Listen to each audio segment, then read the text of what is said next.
But I'm really excited that you're here. I'm excited to be doing this, especially at this time of life right now where everyone has stress, everyone has chaos, there's a lot of sickness going around. And so anything we can do to help nourish our bodies and stay healthy is a win, right? And this should cost you pennies if you can get the ingredients. Now, especially, I mean, nationwide, but especially in California right now, depending on where you guys live, it's very hard to get like some fresh produce and ingredients. So the benefit about this type of meal is that you can be as creative as you want. And it's fine if you don't have some of the herbs, it's fine. Like you can mix and match, you can throw in potatoes. There's not a specific science to it. But I'm excited at least for you guys to have a baseline recipe. This has a ton of anti-inflammatory ingredients in it that'll help nourish us. So if you haven't been a part of one of my webinars before, my name is Jessica. I am an integrative registered nurse and holistic health coach, and helping people live healthy, fulfilling lives is just a huge passion of mine.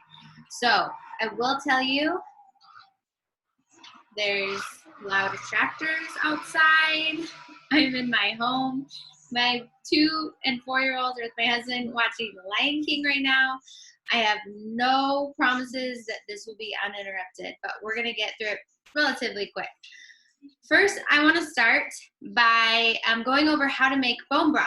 And bone broth is something that I learned years ago that's extremely cheap to make, and it's so good for us, for our digestive health, for our immune health, for so many health benefits.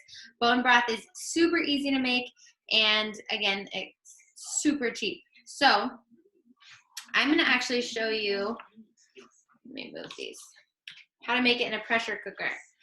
So you can do this in a pot at home, or for those of you who have a pressure cooker, it's significantly less time to do in a pressure cooker. I actually made this afternoon, and I wanted to show you guys kind of what it's like. So the principles are the same whether you have a pressure cooker or a pot. It's just a difference in time. So this is my, oh my gosh, I told you guys, I've never done a cooking class on my laptop and my counter before, so be patient with me. This is it's ginormous pressure cooker. I'm just gonna take the pot out and show you. But for those of you who have an Instapot, the exact same thing. I'm just gonna take this out to make my life a lot easier. And okay, so first you're gonna need some sort of bones. I had beef bones in my freezer. You could get them usually any grocery store. You can get them frozen sometimes, or from a butcher, or you can roast like ribs with the bone in, or a whole chicken and then use the bone of the whole chicken. That's usually what I do. I just didn't have it. I could not for the life of me find chicken anywhere at a grocery store right now. So I have these beef bones, and I'm just gonna throw these into the pot. And then you can use scrap vegetables. I personally just use some celery. You're just making broth and you're straining it. So there's no need to like cut things up because you're not actually eating the vegetables that you're putting in here. They're more for flavor. A knife would be helpful. All right, I'm taking a whole onion. Take off some of the skin. It's so interesting. I remember years ago when I was first making broth, and I had read that if you leave the skin on, it actually has a lot of antiviral, antibacterial. Like onions and garlic are super powerful for fighting sickness and boosting our immune system. And I read that if you leave the peels on when you're making broth or soup, there's actually a lot of benefits to them. Since we're straining the broth anyways, I just cut this in half and throw it in there. And that really could be it. So, oh, I forgot my carrots. I bought this bag of organic carrots. And again, I'm gonna break them in half. make my life super easy. Throw them in the pot. So my bone broth, if you can see, super simple, right? I'm gonna put a couple bay leaves in because I have them. You don't have to.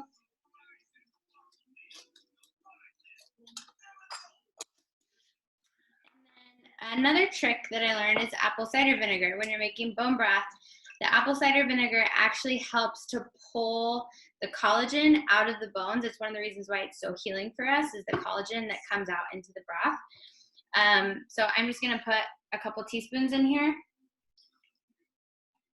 And you guys have the ingredient list I sent out, but I am also gonna email instructions with that so that you have them to follow later. Himalayan salt, so if you don't know, pink salt is kind of everywhere now. We can find it at most stores, but one of the cool things about Himalayan salt is that it has the body's 84 essential minerals naturally present in here. So one of the reasons why people who are chronically stressed get headaches a lot of times is linked to a mineral deficiency. And someone had taught me, again, years ago in my own health journey, that if you put a pinch of Himalayan salt under your tongue, then yes, I'm recording this, so I'm gonna send the recording to Lynn, so she'll send it out to everybody.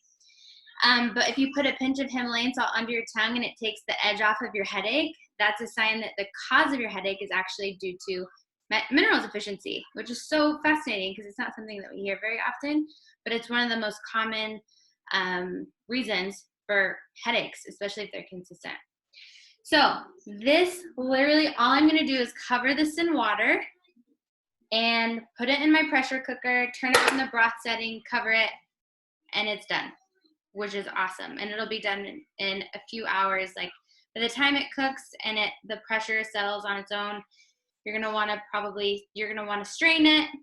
And when I strain it, I put a pot underneath, strainer on top, and just pour it into the pot, and then your broth's done.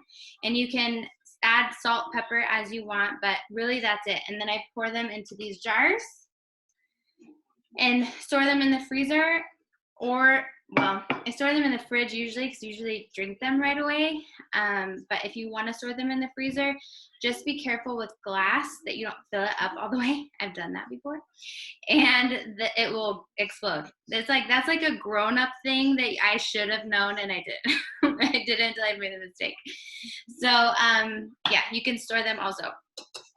So that's a quick tutorial on bone broth, just because it's super cheap, super healing. I actually am gonna use, for our soup that we're making tonight, I found these, which are our organic bone broth that you can buy at the store. So that's also an option. They're like $7 to $10 per container though, and it costs a couple dollars to make a huge thing. So that's a really awesome cost savings there. Okay, let's get started. So I'm gonna have to be like back and forth because my stove is back here. But the first thing that we're gonna do is we're just gonna heat up some coconut oil. Excuse me, coconut oil on my stock pot here that I have. I personally I found it for those of you in California, I actually got this at the grocery outlet, which is surprising. It's organic, extra virgin coconut oil.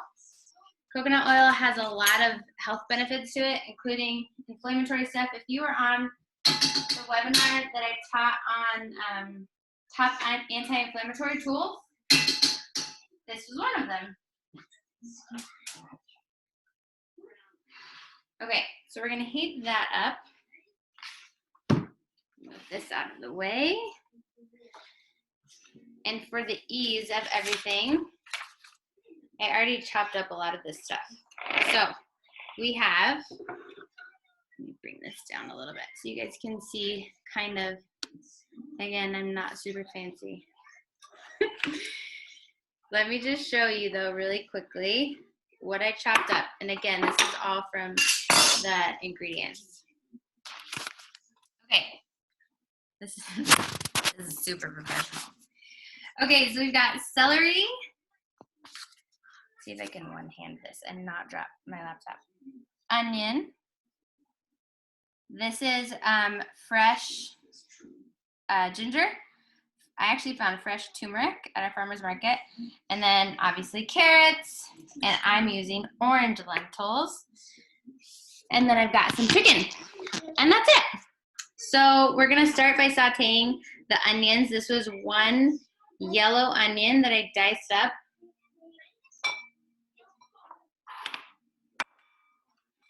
And like I mentioned before, onions just have a ton of healing properties.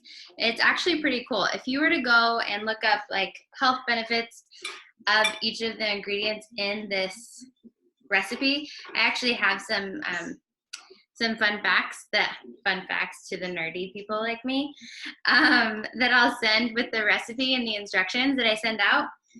But onions are super powerful. Like one of the like old wives' tales or home remedies that's been passed around from generation to generation is called the onion poultice. When kids get sick or respiratory infections, and they'll actually put onion in like thin cloth and put it on their chest overnight or on the bottoms of their feet. And I actually tried it with my newborn when he had croup, and it did help. It's so fascinating. It's apparently known to absorb bacteria and absorb harmful pathogens that are in our bodies. So, you know, it costs cents at the store. We need to find them. So why not? Okay, so we're gonna saute those, and then I'm gonna add in my ginger, my garlic, and my turmeric. So for those of you who've never cooked with fresh ginger or fresh turmeric, this is what fresh ginger looks like. And this is actually fresh turmeric. They look very similar, but the inside of the turmeric is super orange. You see, which it's not super common to see. I mean, depending on where you live. But I was lucky enough to have a farmer's market nearby, especially right now. Because I don't know about you guys, but all of our grocery stores are completely out of produce right now, which is nuts. Okay. I'm gonna stir that up, and then I'm gonna add in celery and the carrots.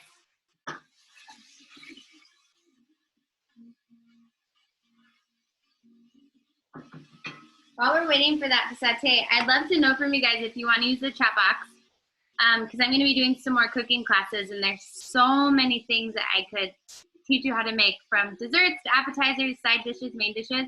So is there something, maybe a favorite dish of yours that you'd love to learn how to make healthy, or a comfort food of yours, or if there's something you're more interested in learning about cooking, please put it in the chat box. I would love to know for myself, because I could pick one, healthify it, and then teach everybody how to make it.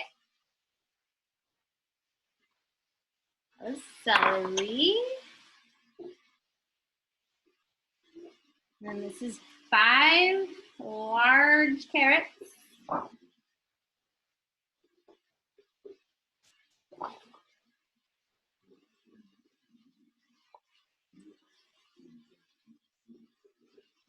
So what the soup actually heals, it's known as healing soup because there's so many health benefits of the ingredients that are in it.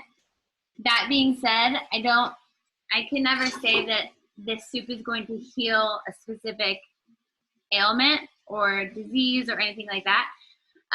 But just know that the properties, the healing properties in the actual foods that are in this soup, they're more health promoting. So no matter what you're battling, no matter what like sickness you're battling, whether it's just a cold or it's, you know, something more chronic, the anti-inflammatory properties that are in the foods in this soup are what make it so awesome.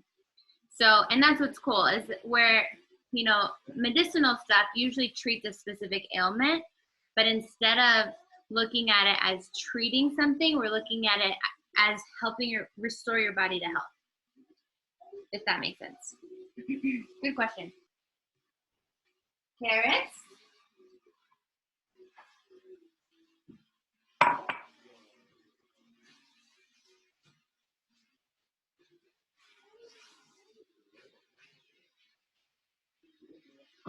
So the cool part about this is it's honestly super easy and quick to make. Can you guys hear me okay still? Okay, perfect. It's super easy and quick to make, and there's a lot of different adjustments you can make. So this particular recipe that I'm using has you cook the whole chicken breast, which I have right here, in with the vegetables in the broth. And when it's completely cooked, it actually has you remove the whole chicken breast and shred it. Have you guys ever, I wish I had more chicken. This is all I could find for our recipe tonight.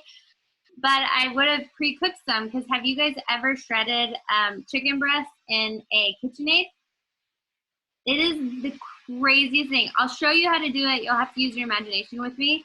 But when I do a lot of meal prep and I help my clients with meal prep for the week, usually I'll make my chicken in a pressure cooker with some sort of like salsa verde or lemon and pepper, whatever sounds good. And then you literally, you take it out, you put it in the KitchenAid with the KitchenAid whip, like mixer. And it's so crazy. It naturally shreds the chicken within seconds. It's amazing. So I'll show you how to do it so you can try it at home. Okay, next I'm adding the lentils. These ones are pretty orange. Lentils come in green, red, I believe. These were just fun. And I'm stirring them in with the veggies. And to specify, those are uncooked lentils. They're gonna cook in the broth.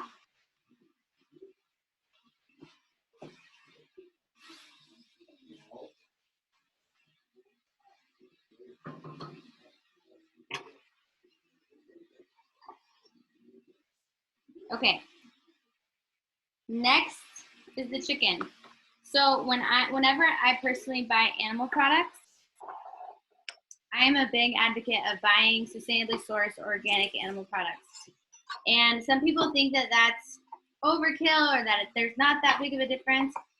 But research has actually shown that, especially in beef, for instance, the essential fatty acids that are present in commercial beef, meaning factory farmed cows, versus grass-fed beef is completely different night and day as far as the fat content that it has and what type of fat it is, and if it's more inflammatory or beneficial for your health. So I am a firm advocate of organic or sustainably sourced animal products, whether that's dairy or meat, because there's a lot of antibiotics and hormones and medications that are injected into animals when they're on factory farms, because they're so, I mean, there's a ton of documentaries about it, but they're so close together and they naturally get sick, and they actually inject hormones in them to grow faster so they can mass produce them. So have some organic chicken. It definitely is not cheaper. My husband and I did a 30-day vegan challenge where we tried like being vegan for 30 days after watching the documentary The Game Changer. Has anyone seen that? It was so fascinating. It's on Netflix for free if you have Netflix. I highly recommend it. Just as an idea, we're not personally, obviously, we're not vegan, but we are more plant-based, and it was really fascinating. And I think for some people, you know, everybody's health and needs are different, and some people thrive off of a whole food, plant-based, vegan diet, and other people need more fat and more animal protein to actually help them function better. It's actually interesting. When I was studying in my nutrition school, learning about the blood type diet was actually really interesting because I found it to be true for a lot of people. Usually people who have type O blood type, they thrive off of high fat, healthy fats, obviously, high fat, high protein, but low carb and low grain nutritional approaches. Whereas people who are usually type A are much better vegan. It's really fascinating. So these are just some things that you can look into. I'm not a huge advocate of diets in general, like strict ones, just because I find that they are worse for people's confidence, and a lot of them are not sustainable. And I'm all about a holistic approach to nutrition and getting intentional amounts of fruits and vegetables and protein and all the food groups in. That's what I find works best for most people. All that to say, we're putting chicken in. And just to make this cook faster, I'm gonna kind of cut these in half, or in quarters here.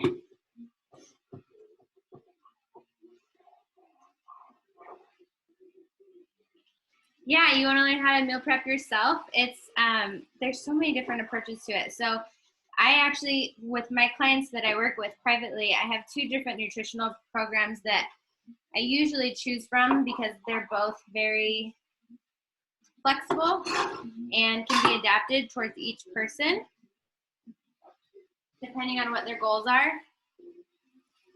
And we come up with what their daily meal plan, ideal meal plan would look like, whether that's a specific amount of proteins, healthy carbohydrates, fruits, vegetables, healthy fats, or just the ratio of what their plates would look like for breakfast, lunch, dinner, and snacks. And then based off that, we can meal prep for the whole week. And especially you could do it on a budget, because when you go to the grocery store, I don't know if you guys have ever done this, when you go to the grocery store without a plan and you just buy what looks good, and then how many times do we throw away stuff at the end of the week because like we didn't eat any of the organic mixed greens that we bought, you know, or the vegetables went bad again, or the meat went bad and we just weren't as intentional with it. I noticed that when I meal prep and I'm intentional about my grocery shopping, I save so much money. And if I spend a couple hours on the weekend, which is hard sometimes, especially with running a business, my husband's in law enforcement, he's gone a lot. I have a 2 and a 4-year-old. So it's hard sometimes to find that time. But when I do that and I have breakfast and lunch made for the whole week, it saves me so much time, so much money, and it's like literally fast food the whole week because I don't have to think about it. It's already made. So especially if you guys are like me and things happen that you don't plan on, such as like an appointment, or you know your kids are sick, or you have to run to this place, I just grab my lunch and I go, versus having to go find something while I'm out. So that's a huge asset that I've learned when I'm disciplined. It really does save me a lot of time and a lot of money. Okay, so I'm going to stir this up really quick. This is super ghetto how I'm doing this. This is what this is what it looks like right now. So I'm gonna leave the chicken on top there, and then I'm gonna pour the broth over. And like I said, I got a couple of different ones just to show you guys. There's so many different options. I prefer organic. Again, if you're getting animal protein, this one, I got these at Save Mart, I think, and this one is bone broth. They're not, obviously, health purposes, like they're not the most actively healthy. They're not bad for you by any means, but as far as health benefits of broth, making your own is by far going to be much better. You can have stronger health benefits for you.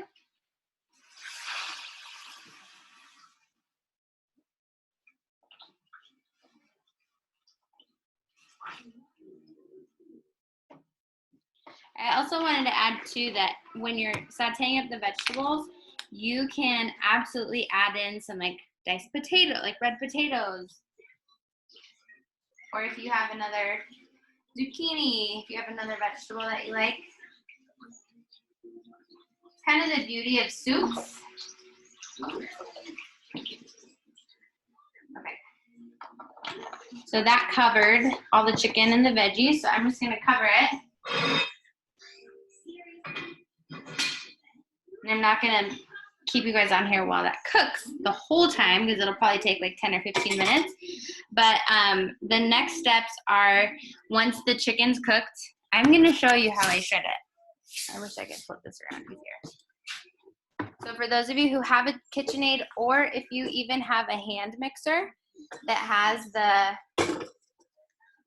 this blade on it, it's so crazy. All you do is you put the whole chicken in, the chicken breasts in cooked. They can be hot still. And I add a little bit of the broth or the juice from whatever I cooked them in. you put the mixer down, and then you want to lock it. If you have a standing mixer, you want to lock it because it's going to try to lift up, and you just turn it on. That sounds horrible without anything in it. But when you do that, it will literally in 10 seconds completely perfectly shred chicken, especially if you cook it in something like boiled or with the pressure cooker, which you can look up Instapot chicken recipes. It's super fast and easy, and it's very moist. And then when you add in some of the liquid, the shredded chicken never goes dry, even when you're prepping it, because that's one of the hard things with chicken when you're meal prepping, is it can go dry super fast, and then it's not very good. It's not, like, nobody likes like crunchy, chewy chicken that's not moist. So that's a huge meal prep tip that really helped me. So with this recipe, the way that it's written, you wait for that chicken to cook, and then you would shred it and then put it back in with all the vegetables and the lentils, and that's when you would actually add in, I missed it. 1 second. When you add back in the shredded chicken, you would add in the lemon juice. This is just juice of 1 lemon. Excuse me. And then I got some kale that you would actually stir in on top. And his kale is pretty fragile, and it ends up being this like delicious. I sent the picture that's in the recipe is actually the picture of this soup. It has like a really pretty, I mean, not that looks matter a lot, but I feel like it tastes better when it's pretty dish. So, and there's a lot of obviously health promoting benefits to all those ingredients. So yeah, that's really it, you guys. You can be as creative as you want to be. The stores, so if you want to do this for meal prep and have it for dinners, if you get home late, or you just want to have it on hand for when you're tired and you don't feel like cooking anything, you can just heat this up. We don't have a microwave in our house for just different health reasons, but we do have, I would get a ladle and pour some of this soup in a pot and heat it up really quick. And that's it. Any questions for me? I'm trying to think of some other alternatives to this soup that can make it really easy. You obviously don't have to use lentils if you have a hard time finding them. Lentils are something that are super fascinating in their health benefits. Super high in protein, super high in fiber. I remember I did a blog post, this was years ago, like probably 8 years ago. But it was so fascinating. It really stuck out to me. And it was, they used this special photography. I'm probably going to butcher the name, but it was called like crypto photography, or that's probably wrong. But it is a type of light photography that captures the light that comes off of different foods, which I've never heard of. But I'll see if I can find the blog post and I wrote, and I'll send it with like the instructions for the soup when I send it to Lindsay. But it was so fascinating because it showed the difference between a hamburger and lentil sprouts. Have you guys ever made your own sprouts of any kind? It's super easy. So all you do is you can take any bean. The most common ones would be lentil. I've seen people do garbanzo sprouts before, and you can eat them like snacks. But you soak them in water overnight, and then you rinse them, and they do have special like sprouting jars, but you don't necessarily need one. You can look up these instructions online too. You can put them in a mason jar with no lid so they can still breathe, and then you want to rinse them every day. And eventually what you'll find, since for example, a lentil is technically a seed to grow another lentil bush. That's embarrassing. I don't know if lentils would come on like a lentil tree. Whatever grows a lentil, it'll grow another one. But like any kind of seed, right, has stored DNA to make another plant. Just like an apple seed, if you plant it and you actually properly take care of it, you'll grow an apple tree. And there's locked in DNA in there that will not be released unless you soak it, just like you soak something, you plant it in the ground, you soak it with water. When that happens, it removes this protective coating around the outside of the seed called phytic acid. And that phytic acid, when we eat seeds and nuts and legumes, it prevents us from actually absorbing some of the nutrition that that seed has available for us. And so when you sprout something, it removes that phytic acid, it removes that protein covering, and that DNA, that nutrition becomes bioavailable, available to our bodies to absorb, and the nutrition is increased by like 100-fold. It's so crazy. So if you check it out, lentil sprouts, yeah, celery grows too, totally. I mean, really all fruits and vegetables and plants are created, right, to reproduce. We just don't do it very often. So it's super fascinating to learn about, and how we can, you know, soaking our grains and soaking beans before you cook them is another way to help make them easier to digest and even more beneficial for us from a health perspective.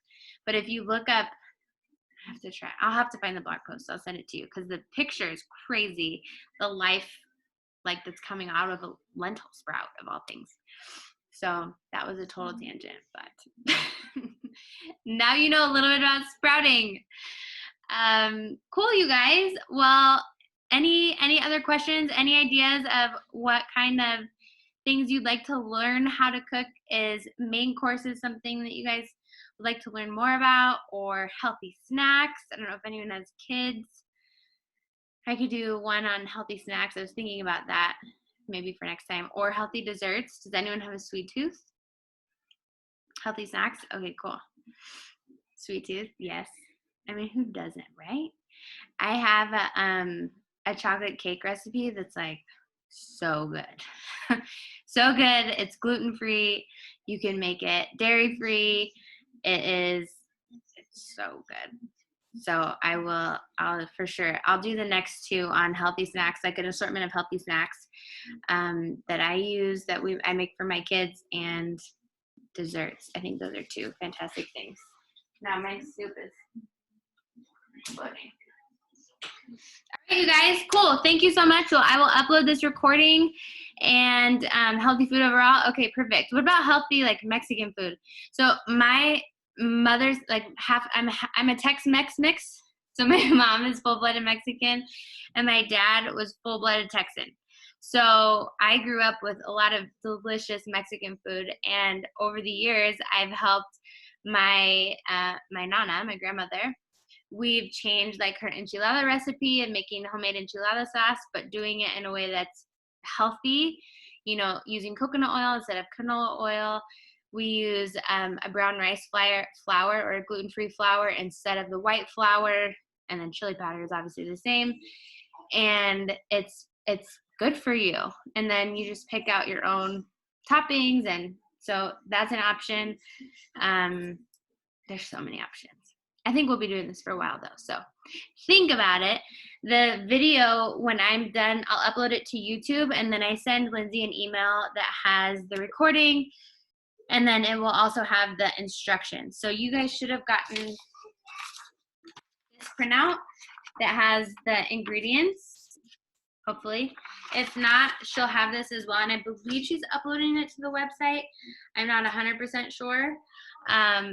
And you can ask her, and I'll double check with her as well. My email, if you guys want it, you can always reach out to me. I'll type it here. It's thehealthpatriot@gmail.com. I do have a YouTube. So if you look me up under Jessica Lanier RN, that's where my YouTube videos are.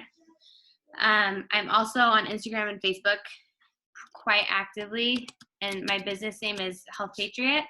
So this is my Instagram if you guys are on there, and under Facebook you can find me at The Health Patriot. The Health Patriot.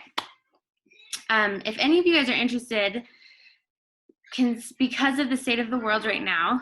And so my job, literally full time, I used to work as a nurse in a prison. A couple years ago, I was able to come home and work full time doing what I love in more preventative healthcare, preventative health education, nutrition, fitness, supplementation, that kind of stuff online. And I work with clients all over the country and some in Canada. And with everything going on right now and gyms closing and people being homebound, I actually opened up a free community that's on Facebook, and I have 11 free workouts that you can do at home on there. I'm putting up stress management tips on there, different immune boosting tips, healthy recipes. So if that's something that you guys would like to join, you are more than welcome.